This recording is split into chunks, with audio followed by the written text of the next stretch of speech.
This is Ryan Pierce, host of Completely Serious. Thanks for listening to the following broadcast on Public House Media.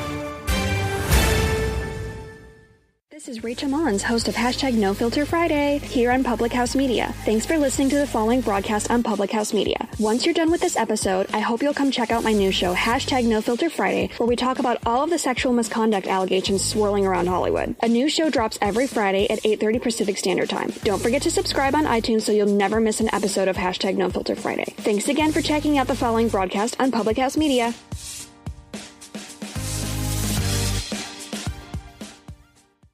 Hello there, I'm a Sith. And I'm a Jedi. You know, we use a lot of the same aspects of the Force. Yeah, like force pushing. But we maintain a lot of what makes us, us. You should see what this guy can do with an X-Wing. It's insane. Yeah, but he knows I'm better at cool stuff, like force choking, lightning, stuff like that. What exactly do you mean by better? By better, I mean using all aspects of the Force is easier for me, and for you, it's not. Oh, that kind of better. I was thinking of the other kind. What other kind? I have you now.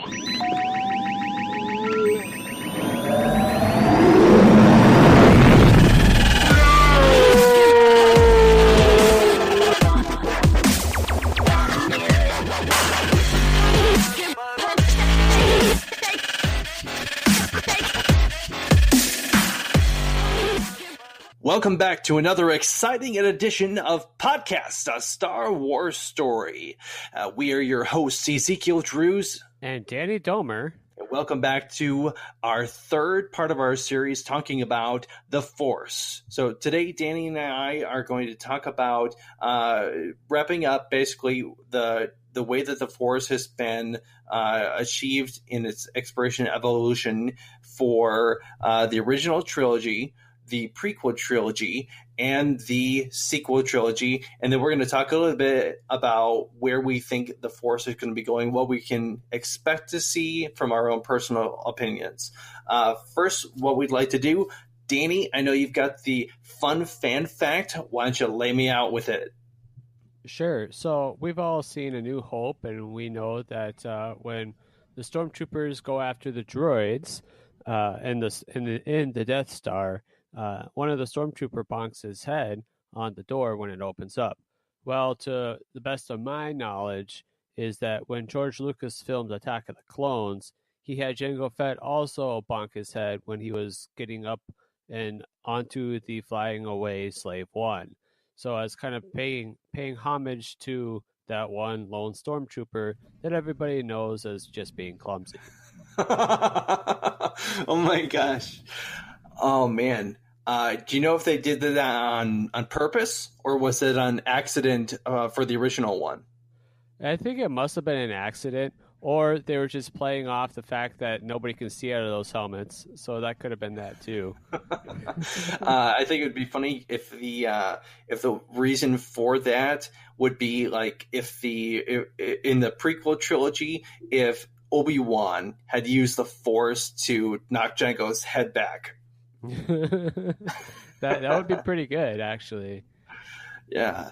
Well, let's move on here. We're going to talk about the original trilogy first, and then talk about what's going on with the Force and those original movies.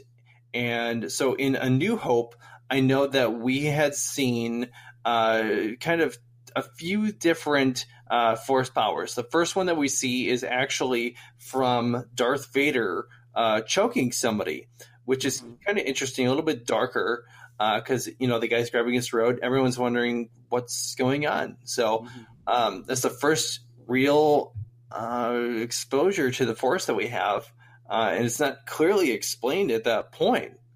Later on, we see Obi-Wan get absorbed into the Force. It was a little weird. I'll be honest, just seeing that happen, because Darth Vader is taking his lightsaber and, hacking him down. I don't know. What do you think about that? Because isn't that a little weird that he just kind of gets sucked up into the Force? Yeah, well, I think he had prepared his body to be able to go to being a Force ghost because he had all that knowledge from Qui-Gon on how to do that. So he must have studied it enough to be able to assume right into the Force upon death, which Vader was just like a little confused. Like he's just stepping on the rope. Like, what the heck, man? Like, what if I get on my shoe here? Right. But because Obi-Wan was prepared, he knew what to do. And his body just went away and he became ethereal, so to speak. Yeah, it's kind of interesting because then, like, not even like 30 seconds later, you see Obi-Wan. I'm sorry, Obi-Wan is talking to Luke. Right. So out of nowhere, he goes from being away from him, absorbed into the Force, and then communicating with Luke. So just the Force telepathy almost. Mm-hmm. So, and that's kind of interesting. Why don't you talk about Empire Strikes Back? Sure. So we get to learn that Luke's favorite Force power is telekinesis. He's able to use the Force to propel the lightsaber to him to cut himself free from the Wampus cave. He's able to lift rocks, lift Yoda, lift R2-D2. However, he can't lift a stupid little X-wing because that little X-wing got caught up in all the swamp water. And then Yoda shows him what's up and is able to propel it out for him. So yeah, there's a lot going on there that we get to see. That what we assume is mostly that Jedi use their Force powers to move things around. Well, the other thing we see is so Luke is carrying Yoda around on his back, and then he does some flips and stuff while carrying him. So he's got some Force jumping ability there, it sounds like. And then isn't there the tree that Luke goes into and sees Anakin's I'm sorry, he sees Darth Vader and then cuts him down, which, you know, is that like a Force vision, do you think? Yeah, it's a Force vision. It's supposed to be there to show Luke what he could become if he falls to the dark side. He'd basically be a darker version of himself, which, when the mask is revealed, it is him. He's not really fighting against Darth Vader. He's really fighting against his darker side. So like an internal conflict. Right. Gotcha. Very cool. And then obviously later on, we see the fight between Darth Vader and Luke, and then he gets cut, his hand cut off. Big surprise there. Didn't see that coming. By the way, who's your daddy? No, that's impossible. Biggest reveal ever. But then he falls down into that shaft and doesn't die. Mm-hmm. So is that like a normal Force ability to be able to guide yourself down and float into a shaft? I don't know. It could be. I honestly thought he just fell in there by accident and like he just picked one and it just kind of led to where he ended up being. I think the more interesting Force power is his ability to communicate, if you want to talk about that. That's true, because he's telepathically communicating with Leia, because she's flying away in the Millennium Falcon after Han Solo gets taken away, and they're communicating back and forth. And so she says, "We have to go back," and they're all looking at her like she's some crazy lady or something like that. So they go back, so they're able to force communicate, which is a little weird. But since they're Force bonded together from being the siblings, kind of explains a little bit there, which that ties into Return of the Jedi, because Luke is also able to Force recognize his father while they're trying to get past the defenses to go to Endor. Mm-hmm. So in Return of the Jedi, we also see one of the biggest Force powers revealed, which is the Force lightning by the Emperor, which is something that caught everybody off guard I was caught off guard the first time I saw it, for sure. Mm-hmm.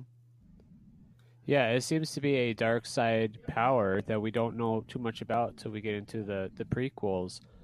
Force lightning, like you don't see Vader use it at all, which when I was doing some reading on it once, and they said that only those with organic limbs can use Force lightning.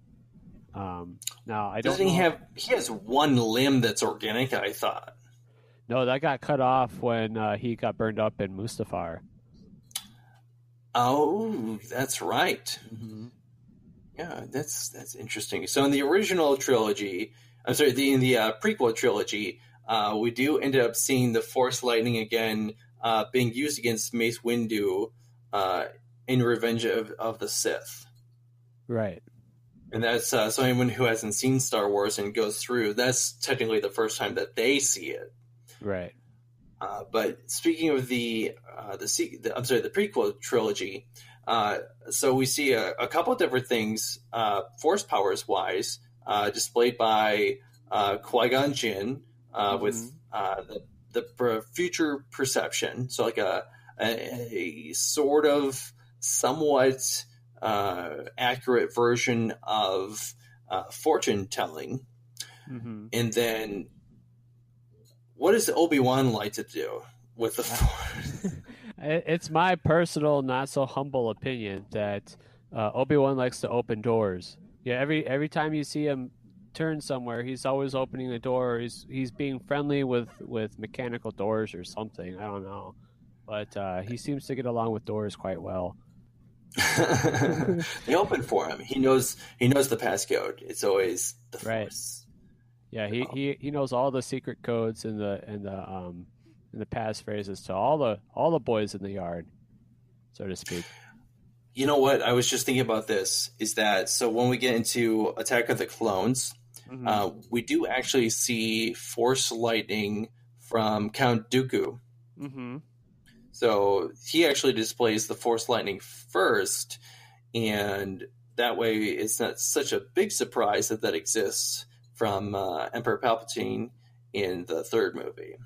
Well, it just further solidifies that Force lightning is more of a dark side power than a light side power. And Yoda uses some Force absorption to absorb that dark lightning. Yeah, that was a pretty cool power that Yoda had. It kind of showed that he really does reign supreme against the Darksiders, you know? Yeah. Well, that's why Dooku says this obviously can't be decided by our knowledge of the Force, but by our blades. Well, let's do this. We got to take a quick commercial break before we come back, and we're going to talk about the sequel trilogy as well as where we see the Force evolving and where we see that going. Not just for the final movie in the sequel trilogy, but also with what I want to know what your thoughts are in terms of where we see the Star Wars universe going with using the Force. Sure. Okay, with that, we'll be right back.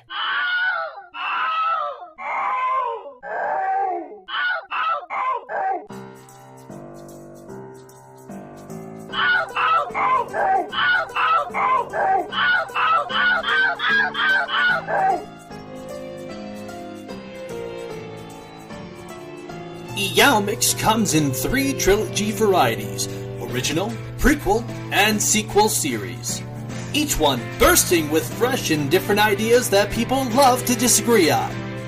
Yao Mix tastes so good that clone troopers, stormtroopers, and the First Order all ask for it by name. Pick one up at your local Death Star today.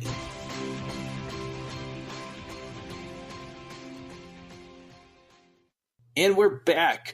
Thanks for tuning in to our sponsor. We are very grateful for the fact that they support us through thick and thin on this podcast. I just don't know what we do without them. I mean, we depend heavily on our sponsors. They're the only ones that give us what we need to keep moving on. true story. We are grateful for all of our sponsors here on Podcast A Star Wars Story. If you would like to sponsor us at some point, please let us know. We're not begging for credits at this point. Credits will do fine. Credits don't do good. Oh boy. So let's get to the sequel trilogy. Danny, why don't I take The Force Awakens and you take Last Jedi? Okay. Sure. Sounds so good. Force Awakens. We see a couple of different Force powers. Obviously, there's more of a from Kylo Ren. He's able to, in the beginning of the movie, able to stop a blaster mid-firing. Like I never saw that before. Yeah, we see that a little bit displayed from Darth Vader when he's able to absorb it into his hand, but we don't see it stop midair. Actually, that's not the Force. What it is Vader's gloves are made out of a material, and I can't remember what it is, but it's made of a material that will absorb blaster shots. Oh, so Kylo Ren actually stops the blaster shot in midair, which is something we don't see. So, and you see like the look of shock on Poe Dameron's face. Mm-hmm. So there's that, and then obviously shortly thereafter, Poe Dameron gets his mind assaulted by Kylo Ren. Mm-hmm.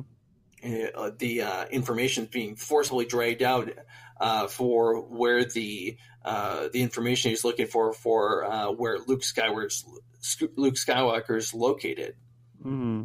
So, is there something similar that the Jedi have that's similar to that? Sure. Yeah, the Jedi use mind reading, and we see that in the original trilogy. Obi-Wan uses it to trick someone. Obi-Wan uses it again in the prequels to trick someone again, to kind of convince them to not do it. And the Jedi don't want to invade the mind of another. They use the emotions and thoughts that are rolling off the top of the brim, so to speak, from an unguarded mind, and they kind of gather what the individual is thinking from that, but they don't invade the mind of another individual. Because that would be morally wrong, of course. Of course, because everybody's minds are very particular and sacred, so to speak. Right, of course. So the other powers that we see in The Force Awakens, we obviously see so something we didn't talk about before, but I feel like we should actually throw back because it's very relevant to not just with Anakin Skywalker, but with Rey and her character story. We didn't talk about midichlorians. Oh, so, of course.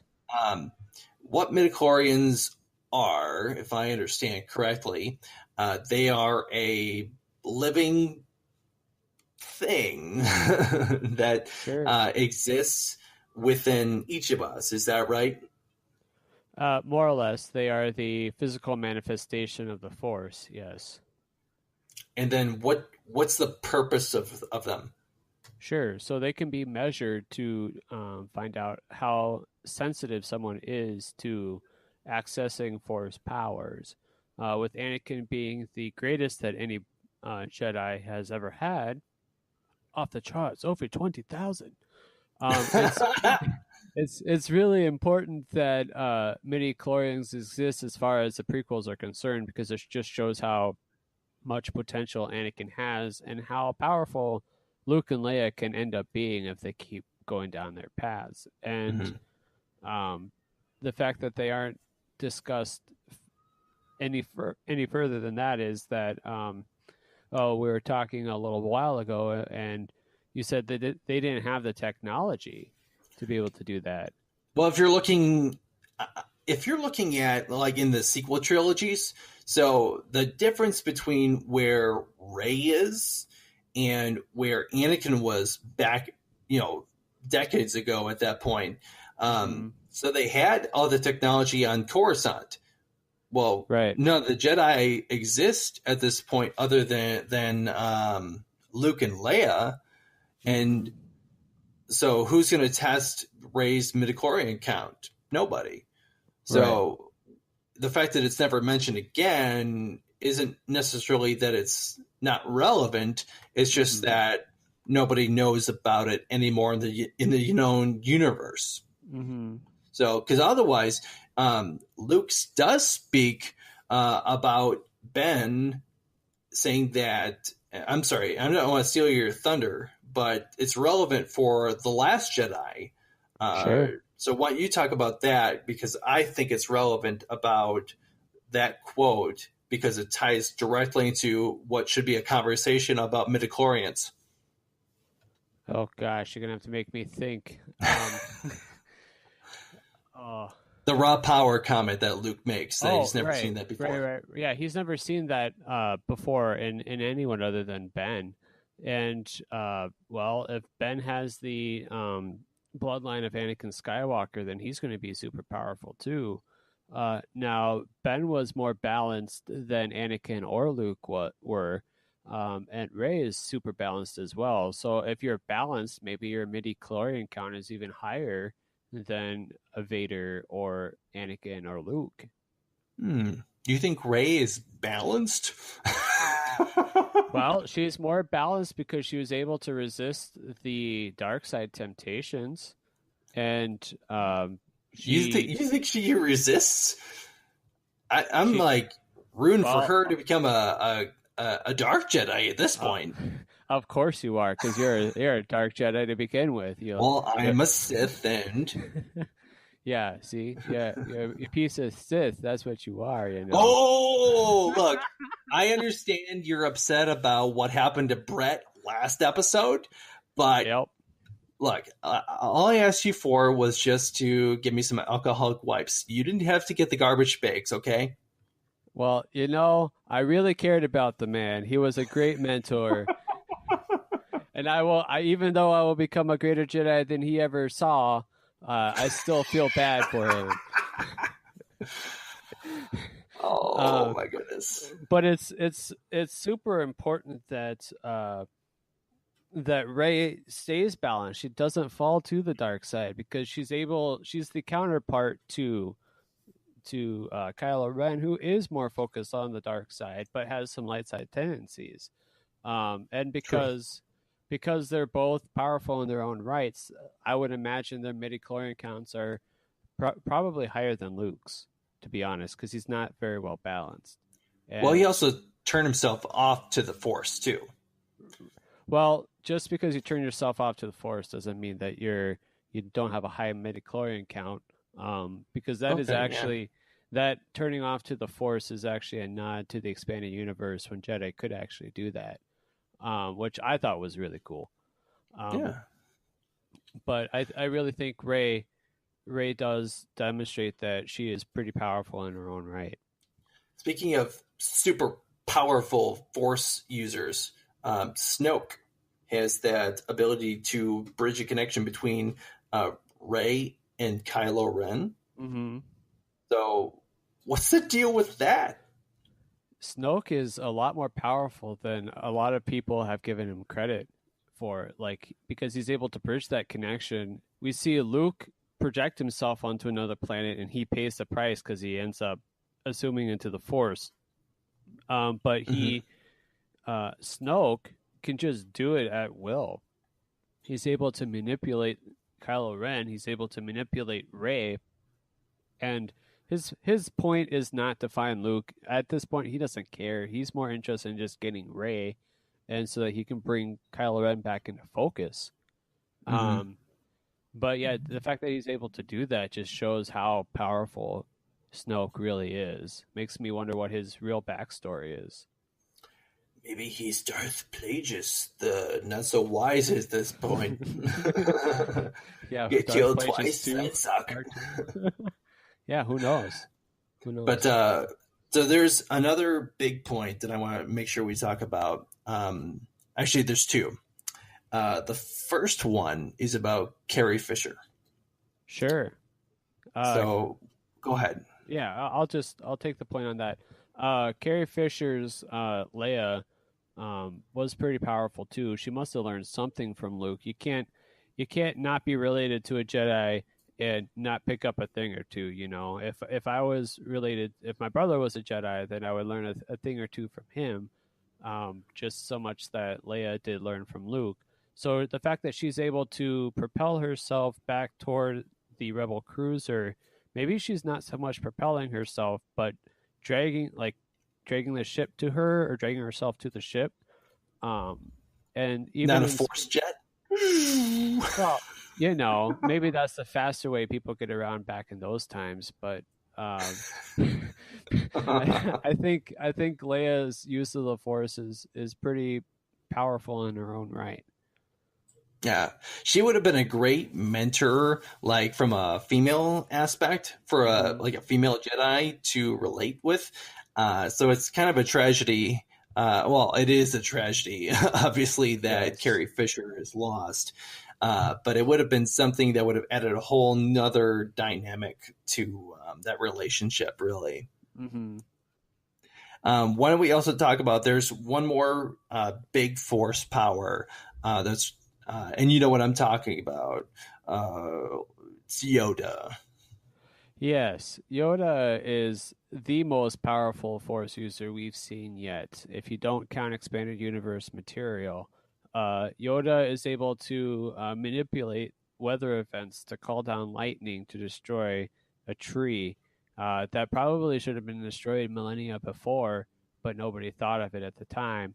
But Yoda is able to kind of give Luke some perspective and be able to bring him back into reality's sake. And the fact that Yoda can just appear, it's 30 years after he dies and he's a Force ghost on a different planet. Like, that's you got to be pretty powerful to be able to do that. Yeah. Well, he also does that at the end of Return of the Jedi, because you have the embodiment obviously there from Yoda, Obi-Wan Kenobi, and Anakin. So, and that was a completely different planet that he lived on as well. Mm-hmm. So I'm not surprised about that, but I am surprised about the fact that he kind of almost is pretty close to physical manipulation, where he actually, you know, because the glow of him disappears and then he's sitting on a log and then he calls down the lightning. And I'm like, whoa, that's pretty crazy. So in my opinion, like, that's probably one of the biggest surprises from a Force user. Sure. I guess I'd have to get back to you as far as that, whether that glow goes away. I haven't seen the movie as much as I thought I would, so I'll have to rewatch it to see. But I thought it was still there all the way through. I'm fairly certain it disappears, but we can always cross lightsabers later about that. Sure. So before we run out of time, I want to make sure we talk about where the future of the Force is going. Mm-hmm. So where do you think it's going? I really want to see more of a balanced act between the two sides of the Force. I really want to see Rey use lightning, because if she's as balanced as the movies claim, then she should be able to use lightning, in my opinion. More Force lightning would be awesome. True. I think that would be a good, especially if she's more of like a gray Jedi, to be able to use both sides of the Force would be a step into a completely new generation of Force usage, because we don't really see gray Jedi in any of the movies, really. That's mostly just the extended canon, I think. Mm-hmm. So obviously I want to see her use dark Force powers, because I'm a Sith and you're a Jedi, but well, then on the flip side, maybe we should see Kylo Ren use some more compassion. Maybe tame him down a little bit, because he's getting a little ahead of himself. He's got a lot of conflict in him, though, even with everything. Obviously, there's a lot of anger, right? But there's still some compassion, because obviously he didn't want to shoot on the bridge where his mom was, right? So, in terms of where we can expect to see the Force going, I want to see, a Jedi, whether it's in the new movies, the sequel series. I want to see some Jedi pull down a giant star cruiser. That would be pretty cool. I think that would be pretty cool. We get to see that in the video games, The Force Unleashed, which was pretty awesome if you ever get the chance to play. Yeah, I'll be sure to play that. Yeah, it's pretty fun. Cool. Well, you know what, Danny? I think we're just about out of time. So I'd like to say thanks again for being a great co-host. Yeah, for sure. And may the Force be with you.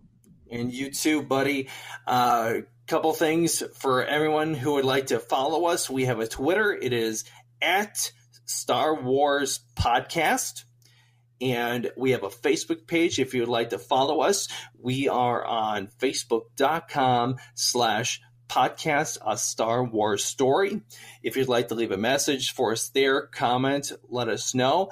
For anyone who'd like to email us, our email contact address is starwarspodcast18@gmail.com. Danny, thank you so much. May the Force be with you. And also with you. Amen.